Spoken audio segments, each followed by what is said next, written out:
saaxiibayaal ku soo dhowaada muuqaalkeenna maanta. Bilowga filimka waxaan aragnaa nin dhallinyaro caan ah kaasoo imaanaya xaflad weyn. Dhammaan gabdhaha meeshan joogana waxay isku dayayeen inay la hadlaan asaga, laakiin wuxuu iska indhatiray ayaga, wuxuuna doortay inuu la ciyaaro gabar la yidhaahdo Rashmi. Isla wakhtigaana Rashmi waxay ku kacday codka hooyadeed, haddana waxay ogaatay inay riyoonaysay ayada. Si kastaba ha ahaatee, Rashmi inkastoo ay ahayd gabar buuran, haddana waxay ahayd qof aad ugu dadaala hooyadeedna hadda waxay ka baqaysay in laga guursan waayo ayada. Sidaa darteedna waxay u sheegtay maanta inuu guriga imaan doono ninkii guursan lahaa, kaasoo magaciisa la yidhaahdo Tito. Intaa kadibna gabadheeda waxay ka codsatay inay si degdega isku diyaariso. Intaa dabadeedna hooyadu waxay la dagaashay ninkeeda, sidoo kalena waxay la murantay hooyadeed, taasoo guriga kula nooleed ayaga. wax yar kadibna waxaa ayaga u yimid ninkii gabadha ka guursan lahaa iyo qoyskiisa. isla markiina waalidiintu way isbarteen. dhinaca kalena Rashmi waxay si gooniya ula hadashay Tito, haddana waxay isku dayaysay inay wax badan ka ogaato asaga. sidaa darteedna waxay weydiisay wuxuu ku haminayo. isla markiina Tito wuxuu ayada u sheegay inuu leeyahay hal baqaar, mustaqbalkana waxaan doonayaa inaan furto dukaamo badan. laakiin Rashmi meeshan waxay ka fahantay wiilkan inuusan lahayn hami fog si uu horumar u gaaro asaga. intaa dabadeedna waxay bilowday inay kala hadasho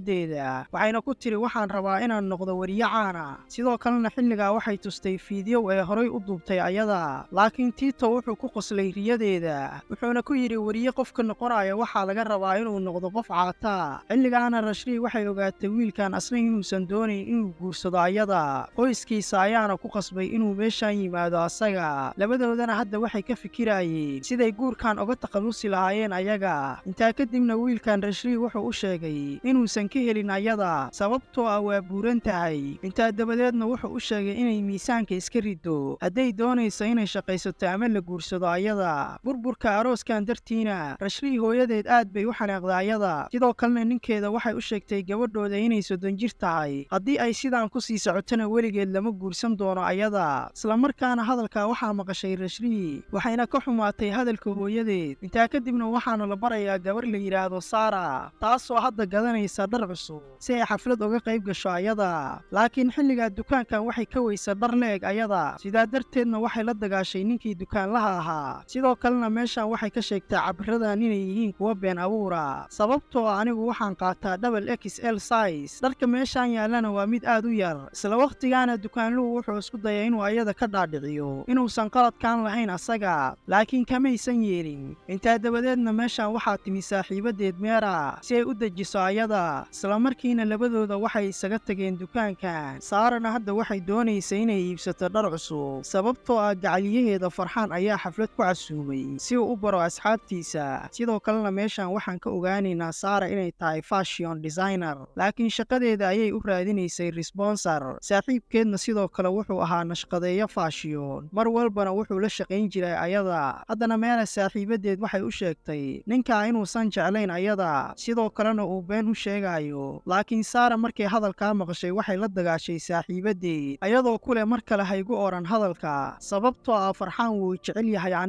aniguna aad baan u aaminsanahay asaga. fiidkii markii la gaarana Saara waxay aaday xafladda, isla markiina Farxaan ayaa meesha ku soo dhoweeyey, wuxuuna baray asxaabtiisa. laakiin wax yar kadib Saara waxaa taleefon ka soo wacay walaalkeed, wuxuuna u sheegay inay raadiso producer si uu filim uga sameeyo fashionkeeda. markay hadalkaa maqashana aad bay u faraxday ayada, isla markiina waxay raadisay saaxiibkeed si ay ula wadaagto arrintan. laakiin waxaa la yaab lahayd markay aragtay Farxaan saaxiibadii oo hadda ayada ku caynaya cayilkeeda, sababtoo ah gabadhan waxay ahayd qof aad u buuran. markay la kulantay gabdhahana waxay u sheegeen Farxaan inuusan jeclayn ayada, keliyana wuxuu kuu isticmaalayaa siduu horumar uga gaari lahaa caalamka fashionka. Saarana markay hadalkaa maqashay way oysay ayada. dhinaca kalena Rashmi qoyskeeda waxay u sheegtay inay rabto inay noqoto wariye. maalinta xigtana waxaan interview u marayaa TV caalami ah, haddana aad bay u faraxsanayd ayada. laakiin hooyadeed ayaa gebi ahaanba ka soo horjeesatay fikraddeeda. dood dheer kadibna waxay go'aan ku gaareen hadday Rashmi ku guulaysato interviewga, hooyadeed inay u ogolaan doonto inay aado magaalada ay rabto si ay u shaqaysato ayada. laakiin haddii aad ku guuldarraysatay arrinta, waxaa guursan doontaa ninkii aan kugu daro aniga. interviewgana maadaama uu ka dhacaya Delhi, Rashmi hooyadeed waxay ku qasabtay inay la joogto eedadeed, taasoo deganeed magaalada magaalada sababtoo ah hooyadu ma aysan rabin gabadheeda oo keliya inay degto hoteel gooniya. Dhinaca kalena Saara intay guriga joogtay si lama filaana waxaa ayada u soo booqday walaalkay si uu u arko nashqadaheeda sababtoo ah wuxuu jeclaa shaqadeeda. Intaa kadibna wuxuu weydiiyey daarektarkii filimka u samaynaya ayaga, isla markiina waxay u sheegtay ninka inuu yahay saaxiibkeed Farxaan. Muddo kadibna waxay qaaday cuntadii guriga taallay oo dhan say ula cashayso Farxaan, laakiin markay qolkiisa soo gashay aad bay u naxday sababtoo ah waxay aragtay gabar kale oo meeshaan joogta hadda. Sidoo kalena meeshaan waxay ka ogaatay inuu khiyaanayo wiilka, isla markiina meeshaan ayay isaga tagtay, waxayna ka qoomamaysay inay horay u rumaysan weysay hadalka saaxiibadeed Meera. Maalintii xigtana waxay ahayd maalintii interviewga Rashri. Markay tagtay goobta shaqadana waxay ogaatay gabdho badan inay shaqadan kula tartamayaan ayada, sidoo kalena gabdhahan dhammaantood waxay ahaayeen kuwo caata oo aad u qurux badan. Intaa kadibna Rashri waxay dareentay walaac, sidoo kalena waxay fahantay in loo diidi doono shaqada. dhab ahaantiina ayada waxaa laga dhigay qofkii ugu dambeeyey interviewga, laakiin xogayaha ayaa xilligaa u diiday inay gudaha u gasho meesha iyadoo u sheegaysa in gabar kale la doortay mar hore. xilligaana Rashri aad bay u xanaaqday, sidoo kalena waxay isku dayday naagtan inay ku qanciso nafteeda, laakiin waxay ku fashilantay arrinta. haddana waxay ogaatay ayada in looga tagay qaabkeeda iyo buurnaanteeda wax kasta ka hor.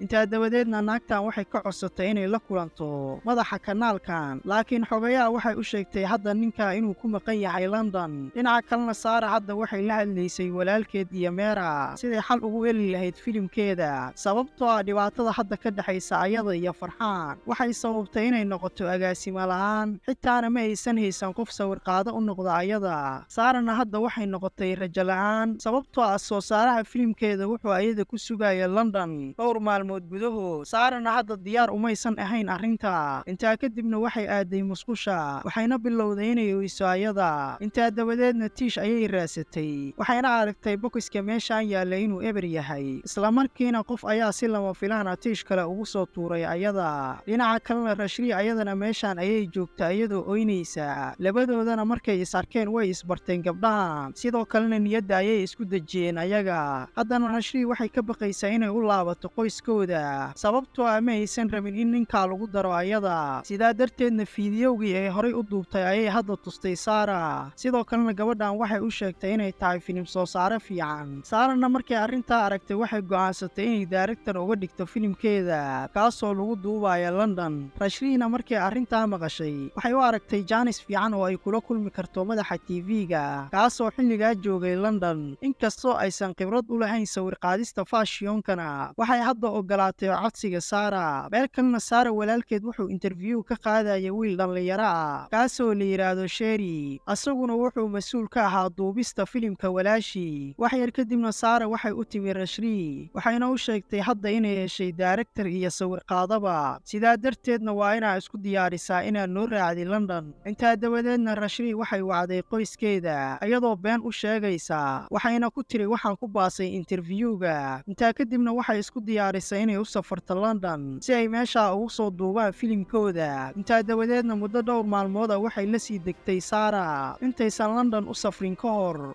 muddadaana labadan gabdhood aad bay isku fahmeen ilaa ay saaxiibo noqdeen ayaga. maalintoodii safarkana saddexdooda waxay yimaadeen London. markay meeshaa tageenna Saara waxay sheegtay in soo saaraha uu ayaga u soo diri doono darawal. muddo kadibna waxay la kulmeen nin magaciisa la yidhaahdo Sorovar, si degdegana wuxuu ayaga u geeyey hoteelkooda. intaa kadibna labadan gabdhood waxay wada degeen hal qol sababtoo ah ma aysan haysan lacag ku filan ayaga. Rashriina xilligaa waxay ka baqaysay filimka sababtoo ah weligeed kamaysan qayb qaadan wax filina, laakiin Saara ayaa niyadda u dhistay ayada. sidoo kalena waxay u sheegtay inay dooratay ayada sababtoo ah aniga ayaa ku qanacsan wax kasta oo ay ii samaysay adiga. maalintii xigtana saaxiibadu waxay la kulmeen filim soo saaraha, laakiin waxaa la yaab lahayd ninka inuu ahaa darawalkoodii Sorovar. maalintaasna asaga ayaa gaariga ku soo kaxeeyey sababtoo ah wuxuu waayey darawalkiisii. haddana waxaan ogaanaynaa Saara filimkeeda inaysan jirin cid u maalgelinaysa ayada. ujeeddada ay arrintan ka lahaydna waxay ahayd inay suuqgeyn u samayso dukaanay dhowaan furan doonto ayada. Sorovarna wuxuu u sheegay inuusan hadda haynin lacag ku filan si ay u soo kiraystaan moodaliistayaal caan ah, laakiin wax kasta waan isku dayi karnaa annaga. intaa dabadeedna saddexdooda waxay ku dhex lugeeyeen magaalada ayagoo raadinaya meeshii ay ku duuban lahaayeen muuqaalkooda. intay waddada maraayeenna waxay la hadlaayeen gabadh kasta oo qurxo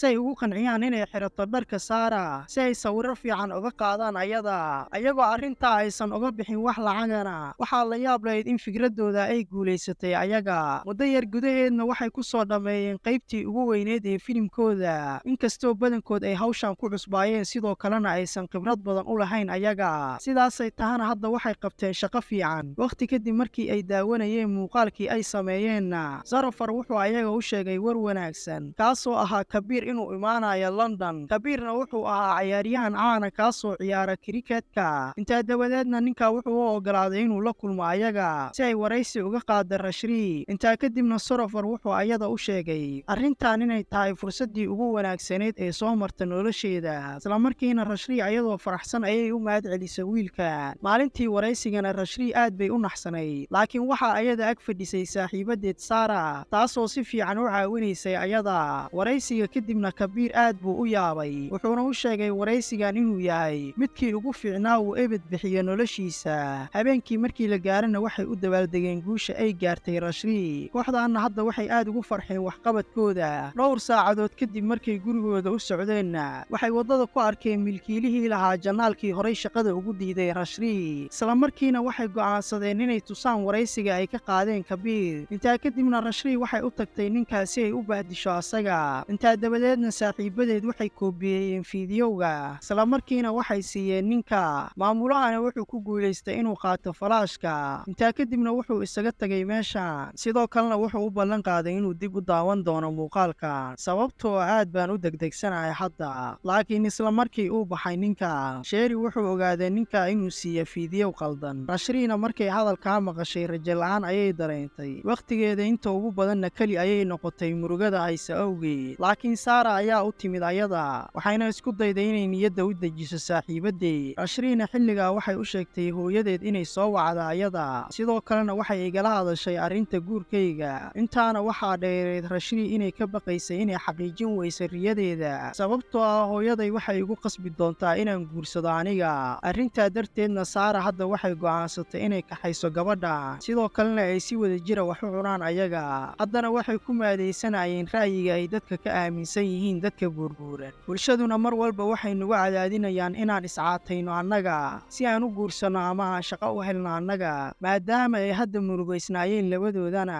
Saara waxaa ku soo dhacday fikrad si degdegana isla markiiba waxay u aaday hoteelka intaa kadibna Saara waxay isku keentay kooxdooda waxayna la wadaagtay fikraddeeda iyadoo u sheegaysa dharkeeda inuusan gaar u ahayn koox gooniya laakiin qof kasta ayaa ku labisan karaa iyadoo aan loo eegayn miisaankiisa iyo heerka uu bulshada ka taagan yahay qofka haddana anigu waxaan raadinayaa gabdho moodale oo buurbuuran si aan dadka ugu sheega dharkayga inuusan gooni u ahayn dad gaar ah Saarana hadda waxay ku faanaysay nafteeda sababtoo ah waxay rabtay inay caawiso gabdhaha buurbuuran si ay u xirtaan dharkeeda isla maalintaana Saara way dhacday lugta ayayna wax ka soo gaareen ayada markay isbitaalka tagtana dhakhtarku wuxuu ayada u xaqiijiyay inay fiican tahay balse adiga waxaa lagaa rabaa inaad nasiti muddo dhowr maalmood ah xilligaana waxaan ogaanaynaa Sarafar inuu aad uga taxadarayo ayada sidoo kalena wiilkan wuxuu u muuqday inuu jecel yahay Saara meel kalena Farxaan wuxuu soo wacay Saara si uu u raali geliyo ayada laakiin umaysan jawaabin wax yar kadibna waxaa la hadlay Sarafar wuxuuna u sheegay Saara inuu jecel yahay asaga intaa kadibna Saara iyo Sarafar waxay bilaabeen inay waqti badan wada qaataan ayaga muddo kadibna kooxdu intay qolka wada joogeen waxay wada daawanayeen TV-ga xilligaana Rashri waxaa soo wacday hooyadeed sidaa darteedna waxay aaday suuliga si ay ula hadasho ayada hooyadeedna hadda way ka shakisnayd gabadheeda sababtoo ah kamaysan soo muuqan TV-ga sidoo kalena hadda waxay ku khasabtay inay dib ugu soo laabatay Hindiya si ay u guursato ayada Rashriina aad bay u niyad jabtay hadda laakiin xilligaa waxaa ayada niyadda u dejiyey Sherry wiilkaanna hadda wuxuu u muuqday inuu ka helay ayada uuna diyaar u yahay inuu wax kasta u sameeyo gabadha intaa dabadeedna Sherry wuxuu isku dayay inuu mowduuca bedelo asagoo gabadhan u sheegaya wax ku saabsan noloshiisa haddana wuxuu u sheegay riyadiisa inay tahay inuu noqdo sawirqaado fiican aabbahay ayaana aad iigu dhiirigelin jiray arrinta laakiin wax yar ka hor ayuu dhintay aad baana uga murugooday dhimashadiisa waayo hadda haddaan guulaysto aabbahay ma arkaayo guushayda balse Rashri ayaa niyadda u dejisay asaga waxayna u sheegtay inay hubto inuu asaga noqon doono sawirqaado caan ah muddo gaaban gudahoodna afartooda waxay dhammeeyeen duubista filimkooda inkastoo ay Saara Saara xilligaa ka walwalsanayd shirkadaha inaysan ka helin fikraddeedana. Si kastaba ha ahaatee waxay ku faanaysay waxqabadkeeda, waayo wuxuu ahaa mid anfici doona dadka oo dhan. Intaa kadibna Sorofer wuxuu ayada ku casuumay gurigiisa si ay u wada casheeyaan ayaga. Meeshaa markay tagtana waxaa ayada soo dhoweysay hooyadii. Sidoo kalena xilligaa waxay ogaatay mashruuca Saara, aad bayna oga heshay ayada. Xilli dambe oo maalintaa ana Rashri waxay wicitaan ka heshay milkiilaha TV-ga, wuxuuna u sheegay inuu arkay interview-ga ay la yeelatay Kabiir. aad baana oga helay waraysigaaga, sidoo kalena hadda waxaan aqbalay codsigaaga, waxaana kaa dhigay daadihiyaha barnaamijka ciyaaraha ee TV-geena. Rashriina markay hadalkaa maqashay aad bay u faraxday ayada, laakiin hadda waxay garan weysay ninkan siduu ku helay muuqaalkeeda, sababtoo ah markii hore waxay asaga siiyeen muuqaal qaldan. Intaa kadibna waxay ogaatay muuqaalkeeda Sherry inuu dhigay social mediaha markuu arkay ayadoo murugaysan. haddana wiilka aad bay oga heshay asaga. maalintii xigtana qof kasta wuxuu ku laabtay waddankiisa. Rashriina markay qoyskeeda la kulantay waxay u sheegtay inay shaqo ka heshay TV caana. intaa dabadeedna hooyadeed waxay ka codsatay inay joojiso walwalka ay ka qabto mustaqbalkeeda, sidoo kalena jooji aragtida ah miisaankayga inuu caqabad ku noqon karo horumarkayga. dhowr maalmood kadibna waxaa la gaaray maalintii faashiyonka ee Saara. haddana Rashri ayay u dooratay tusaale inay u noqoto bandhigeeda faashiyonka. isla markiina Saara dadka hortooda waxay ka sheegtay fikraddeedan faashiyonka inay fursad siinayso dadka oo dhan. intaa kadibna shirkaduhu aad bay oga heleen fikraddeeda cajiibka ah. sidaa ayayna hadda ku guulaysteen labadan gabdhood ayagoo gaaraya riyooyinkooda, sababtoo ah iskumaysan dhiibin hadalkii qaldanaa oo ay bulshadu ku dhahayeen ayaga. buurnaantii horey loogu cayn jiray ayagana hadda waxay noqotay waxay dadku ku ammaanaan ayaga, waayo waxay gaareen guul aad u weyn. filimkeennina meesha ayuu ku soo dhammaaday. haddii aad nala soo gaartay dhammaadka muuqaalka, fadlan muuqaalkeenna laag saar, sidoo kalena janalkeenna ku soo biiro subscribe waa ku mahadsan tahay la joogistaada.